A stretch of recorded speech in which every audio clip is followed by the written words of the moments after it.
திருமதி காமாட்சி ஜெயகிருஷ்ணன் அவர்களை அழைக்கின்றோம்.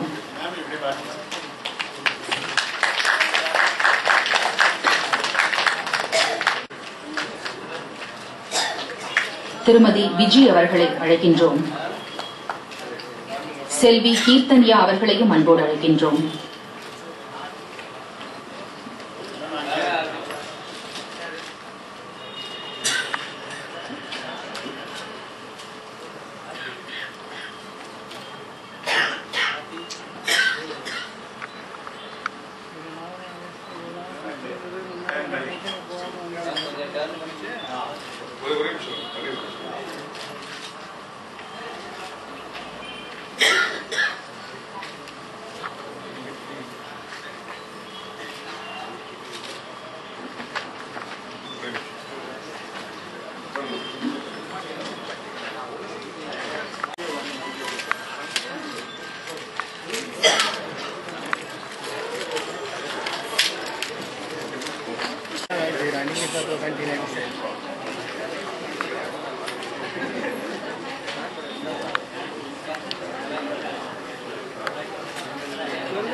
நூறு இளைஞர்களை என்னிடம் கொடுங்கள்.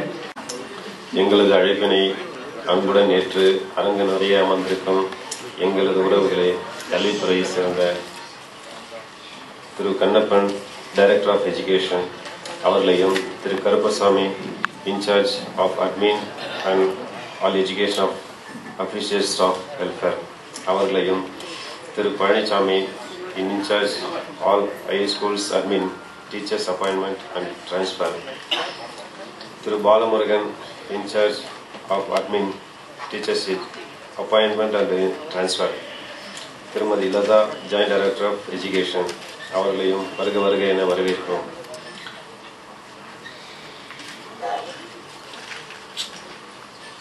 விழுப்புரம் மாவட்டத்தின் பல கிராமங்களிலிருந்து இங்கு வந்திருக்கும் ஆசிரியர் மற்றும் ஆசிரியர்கள், தலைமை ஆசிரியர்கள், மாணவ செல்வங்கள், உங்களது அனைவரையும் எங்களின் நெஞ்சார்ந்த வரவேற்கிறோம். மேலும் எங்களோடு எப்பொழுதும் இணைந்து எங்களது அக்கறையில் பெரும் விருப்பம் கொண்ட சக உறவுகள், நட்புகள், தோழமைகளாகிய உங்களுக்கு வருக இவ்விழாவினை சேமிக்கும் என்பதில் எவ்வித ஐயமும் இல்லை. தொடர்ந்து இவ்விழாவினை இதன் நோக்கத்தையும் உலகெங்கும் கொண்டு செல்ல உறுதுணையாக இருக்கும் பத்திரிகை மற்றும் தொலைக்காட்சி நண்பர்களையும் அகம் நிறைந்த மகிழ்வோடு வரவேற்கும். நன்றி, வணக்கம். தந்திருக்கும் அனைவருக்கும் எங்கள் முதற்கண் வணக்கத்தை தெரிவித்துக் கொள்கிறேன். பறந்து விரிந்த பெருங்கடலில் நீந்தி மகிழ்ந்த பெரும் வியப்பில் நானும் எனது கணவர் ஜெயகிருஷ்ணன் அவர்களும் எனது குடும்பத்தினரும் இருக்கிறோம். காரணம், எங்களது கனவுகளும் எண்ணங்களும் நிறைவேற தொடங்கியதுதான். இந்த மண்ணில் பிறக்கப் போகும் எந்த ஒரு குழந்தையும் கல்வி தாகத்தோடு இருக்கக்கூடாது என்று எனது கணவர் விருப்பப்படுவார். கனவும் நாங்கள் விழுப்புரம் கல்வி மாவட்டத்தை தத்தெடுத்து தொடங்கிய போதே அந்த கனவு நிறைவேறியதாக உணர்கிறோம். தமிழக பள்ளி கல்வித்துறை எங்களது கல்வி சேவையை தொடக்க அனுமதித்த இடம் விழுப்புரம் மாவட்டம். ஏழ்மையும் வறுமையும் பின்னணியாக இருக்க கல்வியிலும் பொருளாதாரத்திலும் பின்தங்கி இருந்த விழுப்புரம் மாவட்டத்தில் எங்களது சேவையை தொடங்க அரசு அனுமதித்த 20 பள்ளிகளை, அதாவது 10 உயர்நிலை பள்ளிகள், 10 மேல்நிலை பள்ளிகள் துயரம் நிறைந்த வாழ்வில் வாழ வதங்கிய குழந்தைகளின் வாழ்வில் ஒளியேற்ற எங்களுக்கு கிடைத்த வாய்ப்பாகவே நாங்கள் அதனை கருதுகிறோம். நீங்கள் பார்த்த இந்த ஆவண படத்தில் சொல்லப்பட்ட ஒவ்வொன்றையும், ஒவ்வொரு செயல்பாட்டையும் நாங்கள் மேற்கொள்ளும் போது ஒவ்வொரு தருணமும் உற்சாகத்தில் மிதந்திருக்கிறோம். அக்குழந்தைகளோடு உறவாடும் போதும் சரி, ஆசிரியர்களோடும் நாங்கள் பகிர்ந்து கொள்ளும் போதும் சரி, ஆகச்சிறந்த ஒரு வேலையை நாங்கள் பார்த்து கொண்டதாகவே அனுதினமும் உணர்ந்து இருக்கிறோம். நன்றி, வணக்கம்.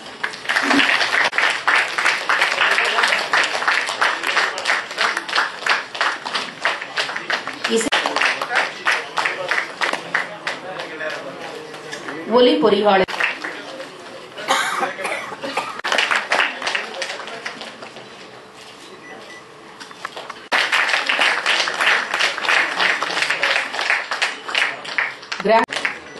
மைண்ட் ஃப்ரெஷ் அமைப்பின் CEO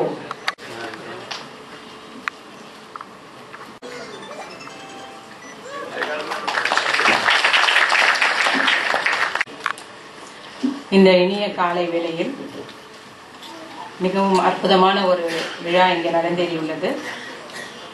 உங்கள் அனைவருக்கும் எனது காலை வணக்கத்தை தெரிவித்துக் கொள்கிறேன். நீங்க ஒரு அழகான அற்புதமான படத்தை பார்த்துட்டீங்க. இதை பத்தி இன்னும் ரொம்ப அழகா சொல்ல முடியாது. ஆனாலும் கிரஸ்ட் இது முக்கியமான விஷயம் என்ன அப்படிங்கிறத மட்டும் உங்க கூட பகிர்ந்துக்கலாம்னு நினைக்கிறேன். அதாவது எக்கனாமிக்கலி பேக்வர்ட், சோஷியலி டிஸ்அட்வான்டேஜ் அப்படின்னு பார்த்தீங்கன்னா விழுப்புரம் மாவட்டத்துக்கு சொல்லலாம். அதுல கடந்த வருடத்துல பொது தேர்வுல 50% கீழே தேர்ச்சி அடைந்த பள்ளிகளை தனியாக பட்டியலிட்டு அந்த பள்ளிகளுக்கு என்னென்ன தேவையோ ஆசிரியர்கள், அப்புறம் காலையில பாத்தீங்கன்னா அவங்களுக்கு எக்ஸ்ட்ரா சப்போர்ட், ஈவினிங்ல பாத்தீங்கன்னா அவங்களுக்கு என்ன தேவை, ஈவினிங் ஒரு சிற்றுண்டி கொடுத்து ஸ்பெஷல் கிளாஸஸ், ஸ்பெஷல் கோச்சிங் இதெல்லாம் கொடுத்து அந்த 10ஆம் வகுப்பில் 50% குறைவான கடைசி 10 பள்ளிகள், 12ஆம் வகுப்பில் 50% குறைவாக பர்சன்டேஜ் எடுத்த 10 பள்ளிகள், ஆக மொத்தம் 20 பள்ளிகளுக்கு ஒரு பெரிய support in terms of teachers எல்லாம் கொடுத்து பாத்தீங்கன்னா ஒரு மிகப்பெரிய மாற்றம். ரிசல்ட் பாத்தீங்கன்னா 17% இருந்து கிட்டத்தட்ட 58% வரைக்கும் இம்ப்ரூவ்மெண்ட். இது மிகப்பெரிய அச்சீவ்மெண்ட். இப்போ இதுக்கு காரணம் யார் யார் அப்படின்னு பார்த்தா, அவங்க வேலை பார்த்த அத்தனை தலைமை ஆசிரியர்கள், அப்புறம் JK ஃபவுண்டேஷன் மூலம் 77 ஆசிரியர்களை அப்பாயிண்ட் பண்ணியிருந்தாங்க. ஒவ்வொரு மாதமும் பாத்தீங்கன்னா குறைந்தது 10 லட்சத்திலேருந்து 12 லட்சம் வரைக்கும் அதுக்காக செலவு பண்ணியிருக்காங்க. சரி, அந்த டீச்சர்ஸும் இது மட்டும் போட்டா போதுமா? குழந்தைகளுக்கு மோட்டிவேஷன் இஸ் வெரி இம்பார்ட்டன்ட். எக்ஸாமினேஷனை எப்படி நாம ஃபேஸ் பண்ணணும், நமக்குள்ள 1000 பிரச்சனைகள் இருக்கும், அதையெல்லாம் கடந்து பொது தேர்வுல நாம சாதிச்சா மட்டும்தான் நம்ம வாழ்க்கையில உயர முடியும் அப்படிங்கறத அடிப்படையாக வைத்து மிஸ்டர் ஜெயகிருஷ்ணன் ஒரு 20 பள்ளிக்கூடத்தை தத்தெடுத்தாருன்னா அந்த 20 பள்ளிக்கூடத்துல உள்ள குழந்தைகள் அத்தனை பேருக்கும் இந்த மாதிரி ஒரு moral support, psychological support, motivation support வேணுங்கிறதுக்காக அவங்களுடைய மிஸ்ஸஸும் காமாட்சி ஜெயகிருஷ்ணன் அவர்களும் இந்த புதிய உத்தியை கையாண்டாங்க. அவர்களுக்கு எல்லாருக்கும் மோட்டிவேஷன் கொடுக்கணும். அனைத்து இந்த 20 பள்ளிகள்ல இருந்த அனைத்து 10th +2 குழந்தைகளுக்கு நீங்க பாத்தீங்க, ஆவணப்படத்துல பாத்தீங்க, ரொம்ப அழகான ஒரு மோட்டிவேஷன் கிளாஸ். மிஸ் கீர்த்தனியா தான் ரொம்ப அழகா பண்ணியிருந்தாங்க. அதுல பாத்தீங்கன்னா மிகப்பெரிய மாற்றம். சோ என்னென்ன சப்போர்ட் எல்லாம் தேவை? இப்ப நிறைய பேர் உதவிகள் செய்யலாம் அப்படின்னு நினைச்சிட்டு இருக்காங்க. நம்ம ஏதாவது உதவி செய்யணும், மனுஷனா பிறந்தா ஏதாவது சோசியல் ரெஸ்பான்சிபிலிட்டி இருக்கு, நாம மட்டும் வாழ்ந்தா பத்தாது, சமூகத்துல இருக்கிற அத்தனை பேருக்கும் என்னென்ன தேவையோ அதையும் நம்ம ஒருங்கிணைத்து நடத்தி செல்லணும் அப்படின்னு நினைப்போம். ஆனா சரியான உதவி சரியான சமயத்துல கொடுக்கறது தான் உண்மையான உதவின்னு சொல்லுவாங்க. அதே மாதிரி பாத்தீங்கன்னா இப்போ ஒரு ஸ்கூலுக்கு நம்ம பில்டிங் கட்டலாம். பில்டிங் ஒரு 50 வருஷம் இருக்கும், 60 வருஷம் இருக்கும். ஆனா ஒரு குழந்தைக்கு ஒரு படிப்புக்கான ஒரு உதவின்னு செய்யறப்போ அது பாத்தீங்கன்னா முக்காவாசி குழந்தைங்க ஃபர்ஸ்ட் ஜெனரேஷன் தானே. ஸோ அந்த குழந்தைக்கு எஜுகேஷன் சப்போர்ட் கிடைச்சிருக்கு. அந்த குழந்தையுடைய ஜெனரேஷன், அப்புறம் அந்த குழந்தையோடைய அடுத்த ஜெனரேஷன் பல வருடங்கள், 50 வருடம் 60 வருடம் இல்லை, அதற்கும் பல ஜெனரேஷன் ஒரு ஹியூமன் ரிசோர்ஸை உருவாக்கக்கூடிய மிகப்பெரிய பணி. ஸோ அதுல கல்வித்துறையில நிறைய விஷயங்கள் நம்ம செய்யறோம். அதோட கூட சப்போர்ட்டிங் சர்வீசஸ் இத மாதிரி சப்போர்ட் பண்ணோம்னா கண்டிப்பா நல்ல மாற்றத்தை உருவாக்க முடியும் அப்படிங்கறத அந்த 20 பள்ளிகள்ல JK ஃபவுண்டேஷன் தத்தெடுத்து நம்மளுக்கு ஒரு மாற்றத்தை காமிச்சிருக்காங்க. ஸோ இது ஒரு சிறப்பான ஒரு முன்னுதாரணம். பொதுவா பள்ளிகள்ல இந்த விஷயங்கள் இருக்கு, நீங்க உதவி செய்யுங்க அப்படின்னு சொல்றப்போ ஒரு பள்ளிக்கூடம் 2 பள்ளிக்கூடம் நாங்க பில்டிங் கட்டுறோம் அப்படின்னு சொல்லுவாங்க. ஆனா ஜெயகிருஷ்ணன் சார்கிட்ட பேசிட்டு இருக்கிறப்போ எத்தனை பள்ளிக்கூடம் அப்படி விழுப்புரம் மாவட்டத்துல இருக்குன்னு கேட்டாங்க. 50% குறைவா. நாங்க நினைச்சோம் ஒரு பள்ளிக்கூடம் தத்தெடுத்து பாரு அப்படின்னு சொல்லிட்டு, அது நிறைய இருக்கு, 20 பள்ளிக்கூடம் இருக்கு, நீங்க ஏதாவது 1-2 தத்தெடுத்துக்கோங்க அப்படின்னு சொன்னோம். ஆனா அவர் வந்து 20 பள்ளிக்கூடமா, ஒரு நிமிஷம் கூட யோசிக்கல. அடுத்த செகண்ட் சொன்னாரு 20 பள்ளிகளையுமே நான் தத்தெடுத்துக்கிறேன். இது வந்து எல்லாரும் செய்ய மாட்டாங்க. ஒரு செகண்ட் கூட யோசிக்கல. எத்தனை பள்ளிக்கூடம் இருக்குன்னு தான் கேட்டார்.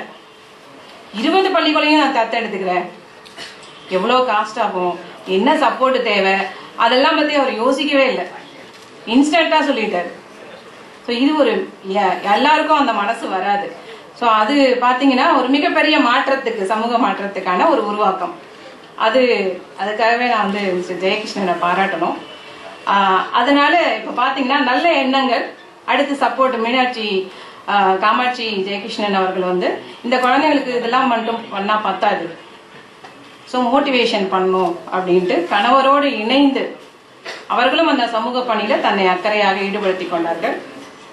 நம்ம பள்ளிகளுக்கு சென்றாங்க. நம்ம பள்ளிக்கூடங்கள்ல இருக்கிற ஆசிரியர்களும் சரி, தலைமை ஆசிரியர்களும் சரி மிகச்சிறந்த ஒத்துழைப்பை கொடுத்தார்கள். இங்க எல்லாருமே வந்திருக்காங்க. 20 பள்ளிக்கூடம் உள்ள தலைமை ஆசிரியர்களும் சில ஆசிரியர் பிரதிநிதிகளும் வந்திருக்காங்க. அவங்களும் மிகச்சிறந்த ஒத்துழைப்பை எப்படியாவது நாம இந்த வருஷம் முன்னேற்றி காமிக்கணும்னு அவங்க கூட இணைந்து போராடினாங்க. அவங்களுடைய பங்கும் மிகப்பெரிய பங்கு. ஸோ அவர்களுக்கும் என்னுடைய பாராட்டுதலை தெரிவித்துக் கொள்கிறேன். ஸோ இது மாதிரி சரியான உதவி சரியான இடத்துக்கு போய் சேர்ந்ததுன்னா நம்முடைய இது மாதிரி இன்னும் பல மாவட்டங்கள்லாம் இருக்கு. குறிப்பா வட மாவட்டங்கள்ல பாத்தீங்கன்னா இது மாதிரி சமூகத்துல, பொருளாதாரத்துல நிறைய விஷயங்கள் இருக்கு. ஸோ நிறைய பேர் அதுக்கு முன் வந்தாங்கன்னா இன்னுமே நல்லா இருக்கும். எந்தெந்த குறிப்பா பாத்தீங்கன்னா திருவண்ணாமலை, வேலூர் இந்த மாதிரி மாவட்டங்கள்ல இது மாதிரி சப்போர்ட் கிடைச்சா, சமூக பங்களிப்பு, தனியொரு நபர் வந்து அரசாங்கத்தோட இணைந்து நிறைய பங்களிப்பு செய்தார்கள்னா இது ஒரு நல்ல மாற்றத்தை அரசாங்கத்தோடு இணைந்து பண்ண முடியும். ஸோ அதுக்கு இது ஒரு நல்ல மாற்றமா இருக்கு. எனவே அனைவருக்கும் என்னுடைய வாழ்த்துக்களை தெரிவித்துக் கொண்டு நான் நன்றி கூடி விடைபெறுகிறேன். நன்றி. வணக்கம். இன்னைக்கு விழுப்புரம் மாவட்டத்துல, அதாவது மாநிலத்துல பின்தங்கிய பகுதின்னா கூட அங்க கூட நம்ம பள்ளிக்கூடம்னு சொல்றது கிடையாது. எல்லாருமே ஸ்கூல்னு தான் சொல்றோம். கரெக்டுங்களா? ஸ்கூலுன்னு தான் சொல்றோம். அந்த ஸ்கூலோட முழு ஃபார்ம், ஃபுல் ஃபார்ம் எனக்கு யாராவது சொல்ல முடியுமா? ஸ்கூல்னா என்ன? ஸ்கூல் நான் சொல்றது திருப்பி சொல்லுங்க. நாங்க 300 பேர். சத்தமா, நாங்க 300 பேர். கேட்கல, நாங்க 300 பேர். சொல்ல போறீங்களா இல்லையா?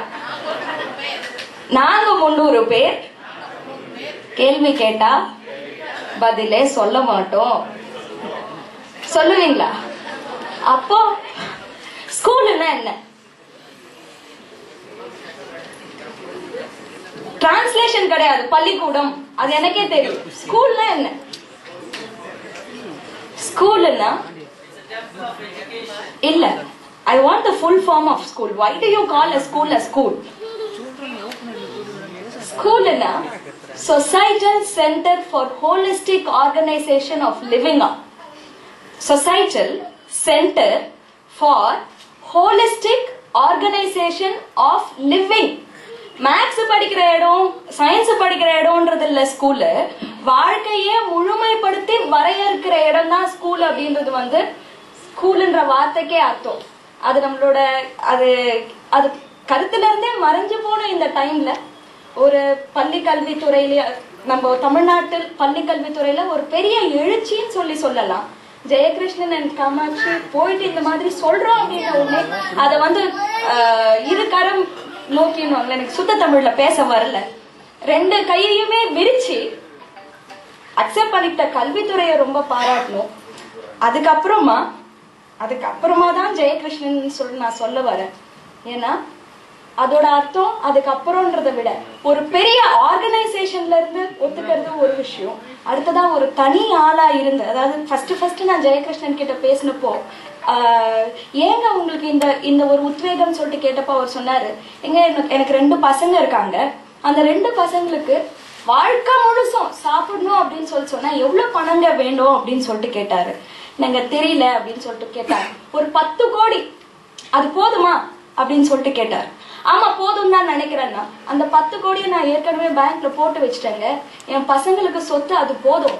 எனக்கு இருக்கிற சொத்தை வந்து எனக்கு முகம் பேர் தெரியாத இருந்தா கூட அது எனக்கு ஒரு அன்பு இருக்குங்க, பாசம் வேற. என் பையன் மேல இருக்கிறது பாசம், அடுத்தவங்க மேல இருக்கிறது எனக்கு அன்பு அப்படின்னு சொல்லிட்டு அவர் சொல்லி ஒரு மாசமும் ஒரு பெரிய கணிசமான தொகையை எடுத்து வைக்கிறதுன்றது நான் பாராட்ட வேண்டிய அவசியமே கிடையாது. இன்னும் கொஞ்சம் சத்தமா கை தட்டலாம். நீங்க இங்க கை தட்டுறப்போ அந்த தேவலோகத்துல தேவர்களும் சேர்ந்து கை தட்டிட்டு இருக்கிறாங்கன்றது என்னோட ஒரு கற்பனை. அது உங்களுக்கும் தெரியும்னு சொல்லிட்டு நினைக்கிறேன். ஏன்னா தன்னை மறந்து வாழ்க்கைய வாழறதுல முதல் படி எடுத்து வச்ச ஜெயகிருஷ்ணனும் அவரோட துணைவியார் காமாட்சியும் எனக்கு பாராட்டுறதுக்கு வார்த்தைகள் இல்லை. ஒரு மலைப்போட தான் நான் எங்க பேச்சை முடிச்சுட்டு நான் இறங்குறேன். தேங்க்யூ.